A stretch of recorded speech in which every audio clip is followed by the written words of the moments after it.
또 우리 하나님의 은혜를 삼음에 나온 사랑하는 성도님들에게 하늘의 위로와 평강이 가득하기를 바랍니다. 옆에 분에게 한번 인사할래요? 하나님 당신을 정말 사랑하십니다. 하나님께서 당신에게 평강 주시기를 바랍니다.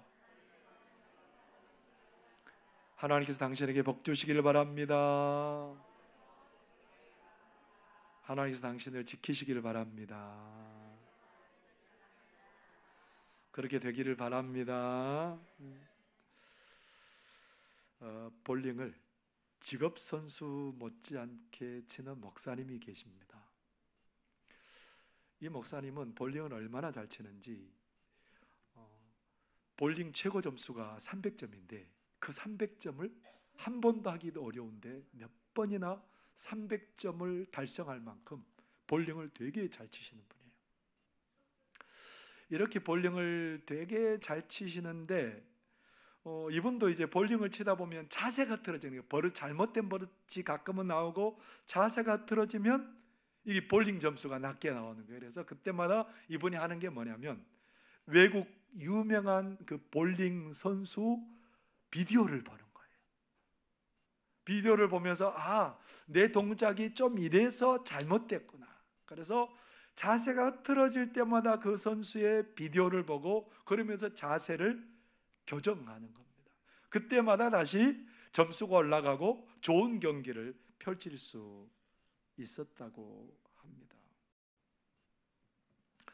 여러분, 늘 변하는 것이 우리들의 삶입니다. 자주 변해요. 변하는 세상 속에서 우리는 안 변하면 얼마나 좋겠습니까마는 변하는 세상 속에서 우리는 늘 변하고 살아가는 것 같습니다. 여러분, 우리가 사는 세상은 날씨만큼이나 변화가 많은 것 같아요. 엊그저께 에어컨을 안 켜면 좀 힘들었잖아요. 그거 엊그저께 같잖아요. 근데 지금은 어때요? 에어컨 켜면 어떤 느낌이 들어요? 끄세요. 더운 게 아니고 춥습니다. 그렇게 우리가 얘기할 수밖에 없어요. 오늘 갔더니 교육관 1층에는 히터를 켜놨더라고요. 난방을 해놨어요. 그래서 벌써 세월이 이렇게나 빨리 바뀌었나. 요즘 이제 추위를 타시는 분들은 저녁에 뭘 켜놔야 돼요? 전기장판. 추우면 몸이 이렇게 좀 무거워져서 전기장판을이라도 꽂아놔야 그 다음날 이렇게 가볍게 활동하실 수 있는 분들이 있습니다. 엊그저께 같은데 벌써 이렇게 날씨가 바뀔 줄은 잘 몰랐습니다. 하나님을 믿는다고 하면서 살아간 우리들의 신앙은 어떠세요? 세월이 바뀌었으니 우리의 신앙도 바뀌는 게 당연하지 않습니까? 그렇게 우리가 말할 수 있습니다. 내 주변의 상황이 바뀌었으니까 내 믿음도 바뀔 수 있지 않습니까? 하나님을 처음 사랑했던 그 사랑을 여전히 간직하며 살 것 같은데 어느새 세월 지나서 보니까 그 사랑이 점점 식어져 있고, 세월 지나서 보니까 그 사랑을 어디에 떨어뜨렸는지 잊어버리고 그냥 덩그러니 그렇게 빈 마음으로 서 있을 사람들도 있습니다. 우리가 똑같은 마음을 가지고 여전한 열정 가지고 여전한 사랑 가지고 변하는 세상 속에서 살아가는다는 게 참 쉽지 않습니다. 사랑을 지키고 살아가고 믿음을 지키고 살아가고 열정을 지키고 살아간다는 게 왜 그렇게 어려운지요. 아브라함이 75세 때 갈대아 우르에서 하나님의 부름을 받았습니다. 믿음으로 그 좋은 환경 가운데서도 그렇게 하나님께 이끌려 가나안 땅에 왔습니다. 그런데 하나님이 놀라운 약속을 해주시는 거예요. 창세기 12장 2절에 보니까 뭐라고 말해요? 내가 너로 큰 민족을 이루고 내게 복을 주어 내 이름을 창대하게 하리니 너는 복이 될지라. 큰 민족 이루고 창대하게 해준다니까 너무 행복해요. 하나님이 약속한 거거든요, 더더구나. 그런데 세상 환경이 만만치 않습니다. 가나안 땅에 왔는데 바로 흉년이 든 거예요. 그 흉년을 피해서 어디로 도망가게 돼요? 애굽으로 도망갑니다. 애굽으로 도망갔는데 어떤 일이 벌어졌어요? 자기 아내 사라 때문에 자기가 죽을지도 모른다는 생각이 들어요. 어여쁜 아내 때문에 내가 애굽 사람들에게 살해당할지도 모른다는 생각이 들어요. 그래서 그 아내 사라를 여동생이라고 속이고, 그래서 하마터면 애굽 임금 바로에게 아내를 뺏길 뻔했습니다. 근데 하나님이 도와주셔서 아내를 빼앗기지 않고 오히려 많은 재물을 가지고 가나안으로 돌아올 수 있게 되었지요. 그렇게 참 변화무쌍한 세상을 살아가고 있는데 어느새 가나안 땅에 온 지도 10년이 됐습니다. 아내는 75세가 됐어요. 아브라함은 85세가 되었습니다. 자녀를 주신다고 그랬는데, 민족을 크게 해주신다고 그랬는데, 다른 방법으로라도 해야 될 것 같아요. 그래서 누구를 아내로 취해요? 사라의 몸종 하갈을 그렇게 취해서 아이를 얻게 됩니다. 그렇게 하면서부터 가정이 얼마나 흔들렸는지, 참 많이 평안을 잃어버리고 흔들리는 삶을 살았습니다. 13년 동안 성경에는 아브라함 행적에 대해서 기록하지 않아요. 13년 동안 아무런 흔적이 없어요. 아브라함이 얼마나 권고했을까요? 그런 변화무쌍한 세상 속에서 아브라함도 그의 믿음이 여전하지 않고 흔들리더라는 거예요. 변화하더라는 거예요. 근데 여러분, 그런 믿음의 사람 아브라함도 변했다면 우리의 믿음도 좀 변하는 게 당연하잖아요. 세상이 변했는데 목사님 뭐는 안 변합니까? 우리도 변하고 우리의 믿음도 변하고 열정도 당연히 변하는 게 맞는 거 아닙니까? 구원의 감격도 식어지고 하나님의 말씀을 사랑하고 사모하는 마음도 식어지고 예배를 사모하는 마음도 식어지고 헌신과 열정도 점점 식어지고 즐거움도 사라져가고 마지못해서 오늘 주일이니까 예배에 나와 앉아 있는 우리들의 모습은 아닙니까? 그런 모습을 하고 있으면서도 아이고 세상이 변하니 당연히 그런 거지요. 아브라함도 변했는데 우리라고 변할 수 있습니까? 그렇게 우리가 항변하고 싶으실 줄 압니다. 그런데 여러분, 정말 우리 하나님의 눈에는 괜찮은 걸까요? 요한계시록에 보면 7교회의 얘기가 나오고 있습니다. 요한계시록 2장에 보면 그 7교회 첫 번째 교회 에베소 교회에 대한 얘기가 나와요. 근데 우리 주님께서 에베소 교회에 대해서 크게 칭찬합니다. 크게 칭찬하다가 너희에게 책망할 게 있다는 거예요. 그 책망이 뭘까요? 에베소서 2장 4절에 보면 우리 주님께서 이렇게 책망하십니다. 그러나 너를 책망할 것이 있나니 너는 처음 사랑을 버렸느니라. 뭘 버렸다고요? 그렇게 예수님 믿고 행복하고 하나님의 자녀 되어서 너무너무 즐거웠습니다. 하나님의 예배함이 즐겁고 성도들을 사랑하고 만남이 너무너무 즐거웠는데 시간이 지나갑니다. 핍박이 찾아오고 그리고 그 거짓 사도들을 그렇게 해서 분별해서 찾아내고 색출하고 그러느라고 언제 그들의 사랑이 막 급속하게 식어져 버린 거예요. 여러분, 당연히 상황이 변했으니까 사랑이 식어지는 거예요. 여러분, 이거 있을 수 있는 일이지 않습니까? 상황이 변하니까 우리도 변했어요, 주님. 그렇게 항변하고 싶었을 겁니다. 그런데 뭐라고 말해요? 우리 주님께서 뭐라고 그러셨을까요? 너희들이 회개하고 그것을 회복하지 않으면 내가 촛대를 옮겨버리겠다는 거예요. 촛대가 뭐냐면 교회예요. 옮겨버리겠다는 것은 제하여버리겠다, 역사 속에서 지워버리겠다 이런 의미거든요. 아니 세상에 좀 변했다고 그렇게 할 법이에요? 아니 그 첫사랑 잃어버렸다고 우리 하나님이 촛대로 옮겨버리신답니다. 역사 속에서 지워버리시겠다는 거예요. 하나님의 그 첫사랑을 가지고 행하지 않으면 영향이 없는 그런 삶을 살게 되고 결국은 지워져 버리는 그런 일들이 생기게 된다는 겁니다. 이렇게 엄중하게 경고하고 있는데도 우리는 어떤 생각이에요? 우리가 변하는 건 뭐 당연한 거 아닙니까? 점검하지 않고서도 그냥 우리 변해도 그거 하나님이 그냥 이해해 주시지 않을까 그렇게 생각합니다. 그런데 여러분, 참된 지혜는 그런 게 아니라고 말해요. 참된 지혜는 어디에 있다고 말씀하세요? 충성된 것에 있답니다. 잠언 25장 13절의 말씀에 이렇게 말하거든요. 충성된 사자는 그를 보낸 이에게 마치 추수하는 날의 얼음 냉수 같아서 능히 그 주인의 마음을 시원하게 하느니라. 충성된 종 누굽니까, 여러분? 충성되다라는 말이 무슨 말이에요? 어떤 상황에도 흔들림 없는 신실함과 믿음을 지키는 그 사람. 여러분, 사명을 받아서 하려다 보면 상황이 바뀌고 여러 가지가 바뀔 때 어떤 마음이 들어요? 바뀌었으니까 괜찮지 않을까라고 생각하지만 아니에요. 상황이 바뀌고 여건이 바뀌었지만 주인이 나에게 명령한 것 붙들고 변함없는 마음으로 충성되게 살아가는 그를 그 주인이 인정해 주신답니다. 뭐라고 말해요? 여름 추수날에 얼음 냉수 같아서 그 주인의 마음을 시원하게 하는 사람이다. 누가요?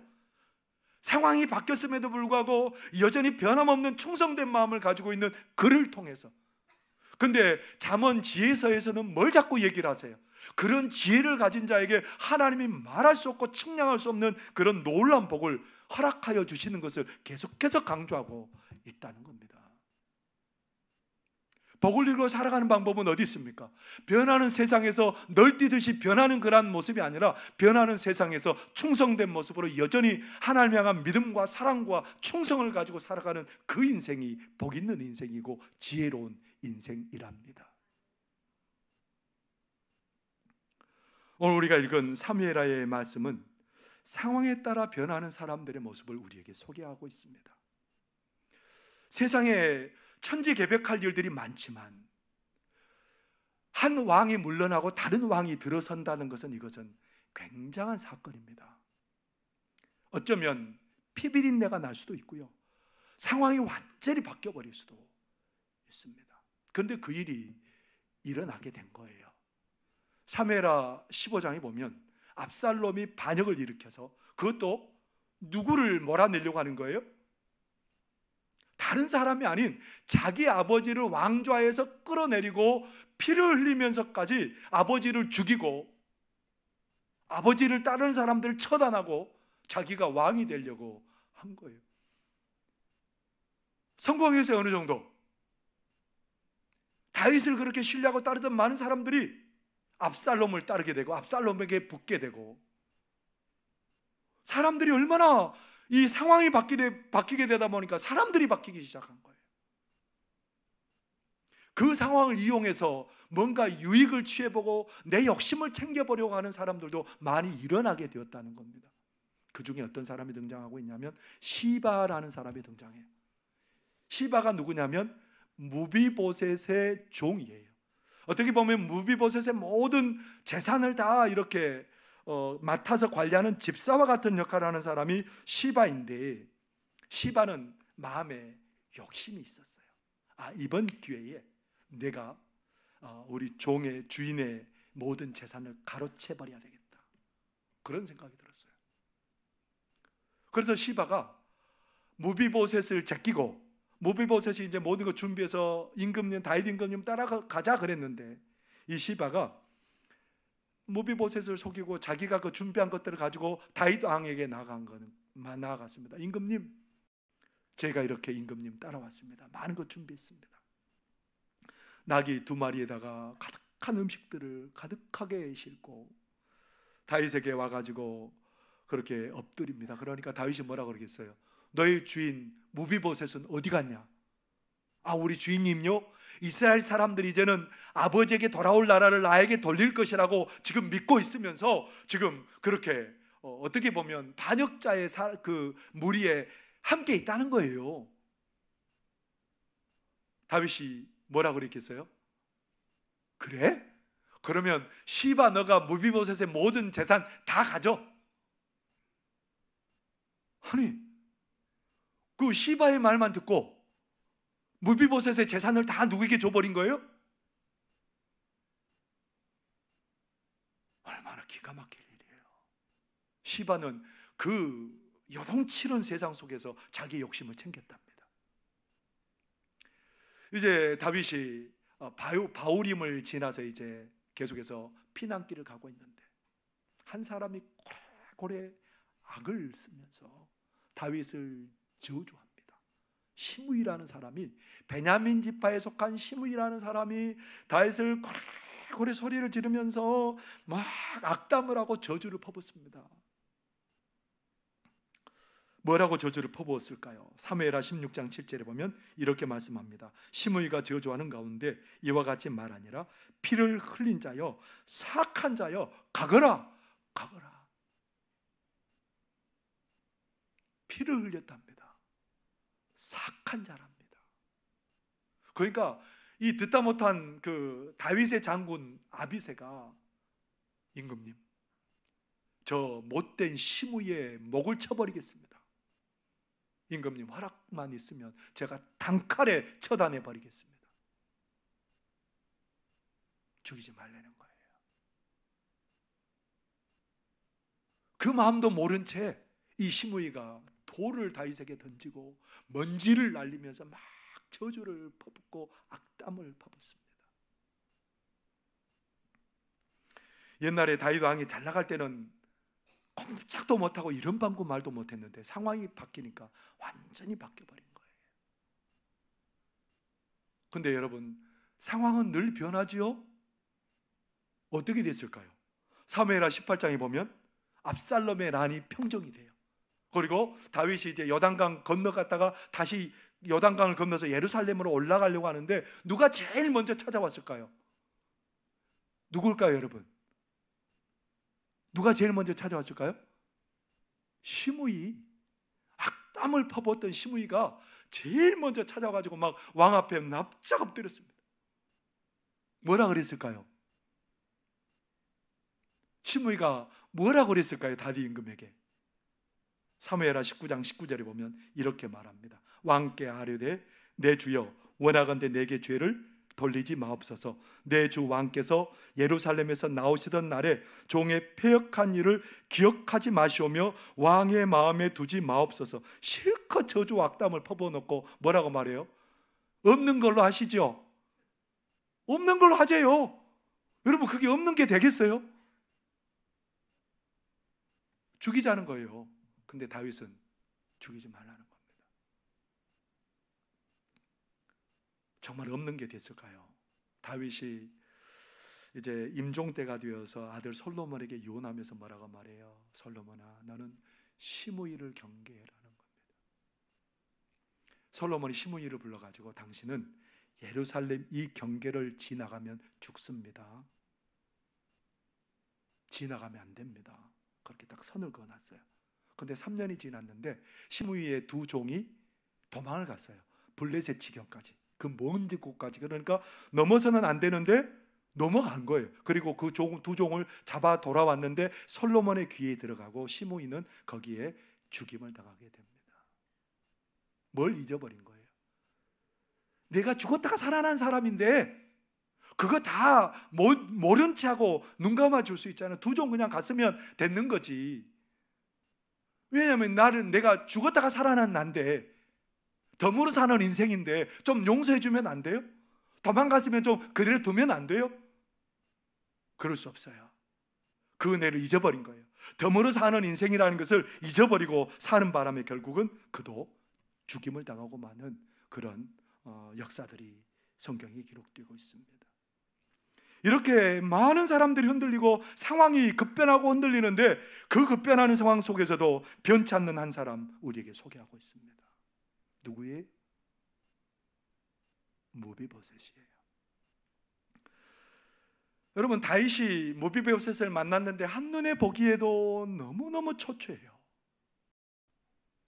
사람의 행색이 저럴 수 있나 싶을 정도로 그렇게 초췌한 몰골로 다윗 앞에 나타난 사람이 무비보셋이에요.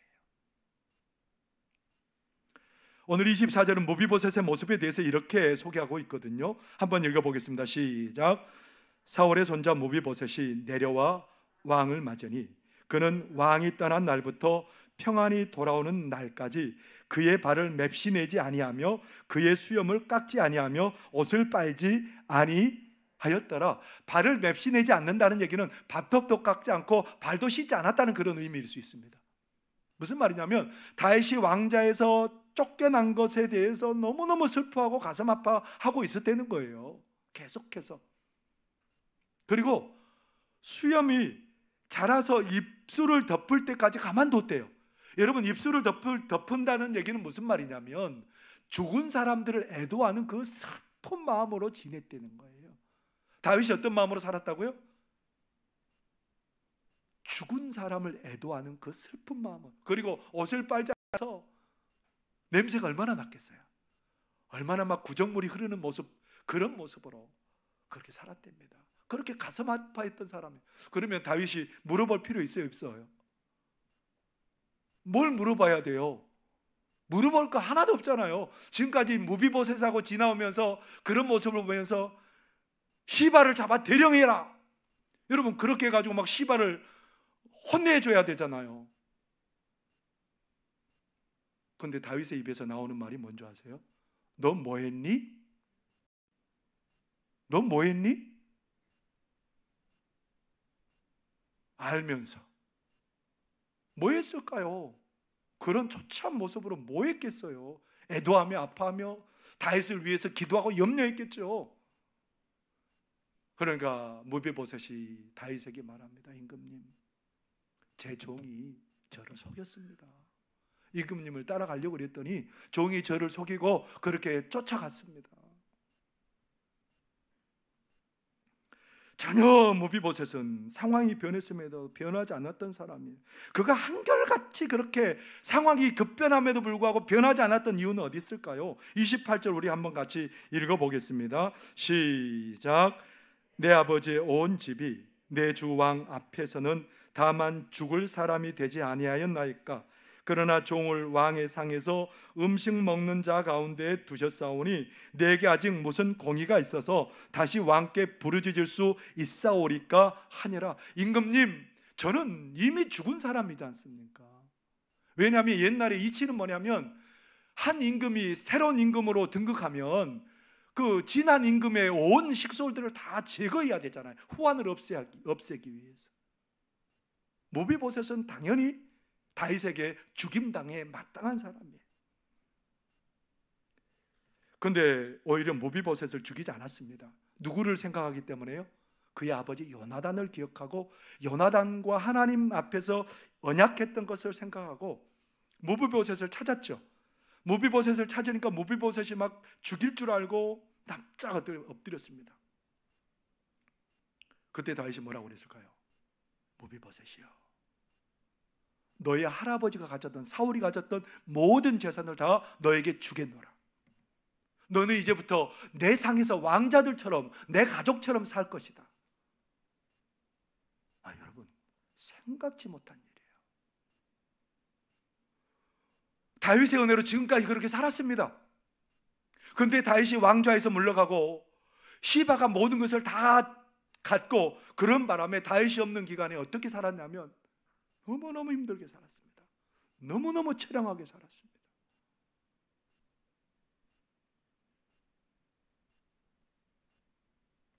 그렇게 살았는데 다윗이 지금 뭐라고 말하냐면 너는 시바와 재산을 나누라. 그러니까 무비보셋이 뭐라고 그랬을까요? 시바를 버려주십시오, 그거 아닙니다, 그렇게 했을까요? 30절을 같이 한번 읽어보겠습니다. 시작. 무비보셋이 왕께 하려되 내 주 왕께서 평안히 왕궁에 돌아오시게 되었으니 그로 그 전부를 차지하게 하옵소서 하니라. 임금님, 저 그거 별로 상관없습니다. 임금님이 제 마음 알아주시면 됩니다. 저는 임금님이 왕으로 다시 복귀하게 되셨으니 저는 그것으로 만족합니다. 다른 욕심 하나도 없습니다. 여러분, 얼마나 멋진 모습입니까? 절대 그럴 수 없을 것 같은데요. 시바에게 속은 것도 억울한데요, 시바를 벌하기는커녕 시바와 재산을 나누라고 하니 억울할 법하지 않습니까? 자신을 그동안 겪어보고 알았잖아요. 자신의 마음 몰라주는 그 다윗이 얼마나 야속해요. 지금 이런 몰골로 서 있는데 그것도 이미 알고 계실 텐데 이렇게 행하는 다윗의 모습이 얼마나 속 터지게 답답하고 억울하겠습니까? 근데 무비보셋은 뭐라고 말해요? 임금님, 저 괜찮습니다. 임금님이 왕으로 돌아온 것만으로도 저는 행복합니다. 만족합니다. 그 모든 거 다 내줘도 저는 상관없습니다. 임금님. 왜 이런 마음이 있는 거예요?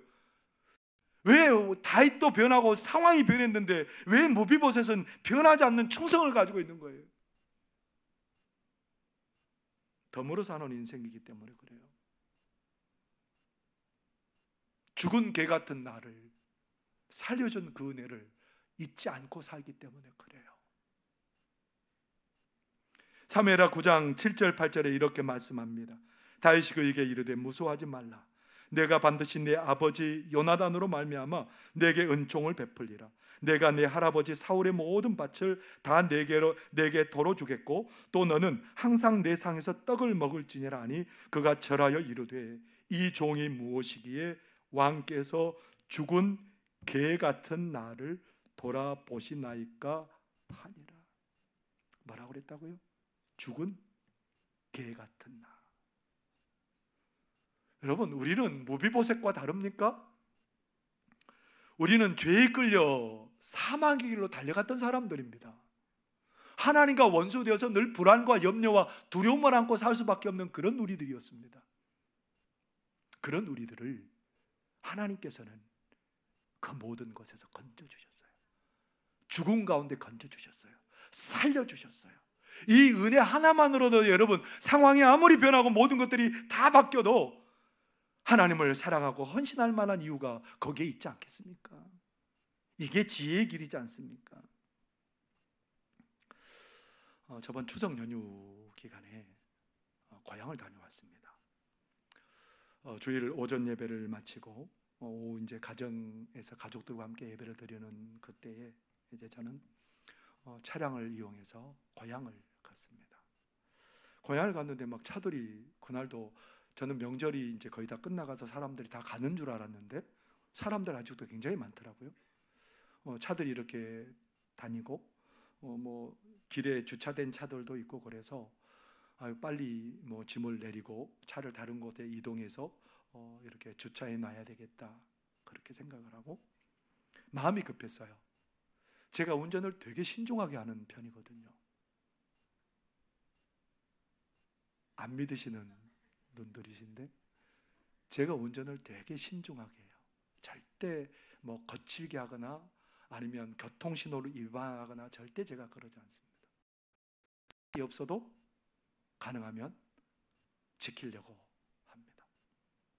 신중하게 운전을 하는데 그날따라 제 마음이 급했어요. 그래서 그냥 문을 열고, 운전석 문을 열고 뒤에 문을 열어서 짐을 꺼냈는데 차가 술술술술 가는 거예요.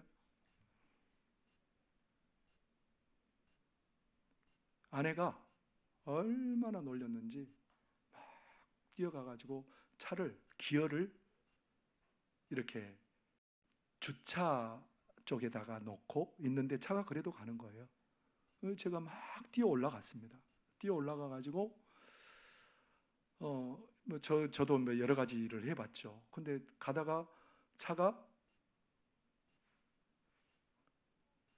길가에 대어 놓은 차 그 오른쪽 후미를 부딪혔습니다. 내려서 보니까 저희 차는 멀쩡하고요. 그 차는 그 후미가 이렇게 쭉 해서 들어가가지고 그쪽 부분이 좀 들어가서 보험 처리를 했습니다. 근데요, 하나님이 은혜 베푸신 거예요. 평상시에는 거기가 차가 주차가 안 돼 있는 곳이거든요. 근데 거기에서 그 바다 쪽까지 해서 거기가 2m 정도 되는 높이예요. 제가 그 차가 없고 제가 만약에 거기에 차를 타서 거기에 했다면 어떻게 됐을까요? 오늘 여러분에게 제가 여기서 설교하고 있지 못할 것 같습니다. 아마 크게 사고가 났을 것 같아요. 온전하지는 않았을 것 같습니다. 왜 하나님께서 그렇게 하셨을까? 왜 나에게 그런 은혜를 베푸셨을까? 야, 너는 이제 덤으로 사는 인생이요. 너 죽었어. 그러니까 앞으로 어떻게 하라는 거예요? 어떤 상황, 어떤 형편에서든지 충성하고 성실하게 사랑하고 그래라. 하나님이 꼭 저에게 그렇게 말씀하시는 것 같았어요. 너는 이제는 덤으로 사는 인생이야. 너는 덤으로 사는 인생이야. 여러분, 우리 모두가 다 그런 사람들이지 않습니까? 덤으로 사는 인생들이지 않습니까? 죽은 개 같은 나를 살려주신 그 하나님의 은혜를 입은 사람들이지 않습니까? 저만 그런 거 아니잖아요. 우리 하나님은 이런 일들을 통해서 우리가 처음 열정과 처음 사랑을 가지고 충성되기를 우리 하나님은 기다리고 기대하고 계신다는 겁니다. 여러분, 오늘 어떻게 예배를 이렇게 잘 들으시나요? 지난밤에 우리 호흡이 멈추지 않고 숨 잘 쉬다가 새벽에 하나님이 깨워주셔서 이렇게 오늘 하나님을 예배하는 이게 보통 은혜 아니잖아요. 어제 그냥 호흡이 멈춘 사람도 있어요. 하나님께서 우리에게 은혜 베푸셨지 않습니까? 지금까지 우리와 동행하셨고 우리의 피난처가 되셨고 우리의 구원자가 되셨고 우리의 살아가는 게 기적이잖아요. 하나님을 예배할 수 있는 게 기적이잖아요. 우리가 헌신하고 섬길 수 있는 게 기적이잖아요. 근데 세상이 변한다고, 상황이 변한다고, 나도 변해요 하나님, 그렇게 말하는 게 하나님께서는 기뻐하지 않는 거라는 겁니다. 사선을 넘은 사람들, 죽음을 넘어선 그 사람들, 그 은혜를 덤으로 받은 우리들에게 하나님께서 다시 한번 요청하십니다. 하나님을 더 사랑하라고 말씀하십니다. 이웃을 더 사랑하라고 말씀하십니다. 열심을 내어 복음 전하고 열심을 내어 헌신하는 삶을 결단하라고 우리에게 촉구하고 계십니다. 여러분, 처음 가졌던 열정, 사랑 갖고 계십니까? 이전보다 더 주님을 사랑하는 그 마음을 갖고 계십니까? 오늘 우리는 덤으로 사는 인생들이잖아요. 은혜로 사는 인생들이잖아요. 그런 우리가 더 열심을 다해 하나님을 섬기고 더 열심을 다해 사람들을 섬기고 더 열심으로 주님의 기쁨 되는 그런 저와 여러분의 삶이 되시기를 바랍니다. 기도하겠습니다. 사랑하는 하나님 아버지, 고맙고 감사합니다. 덤으로 사는 인생들입니다.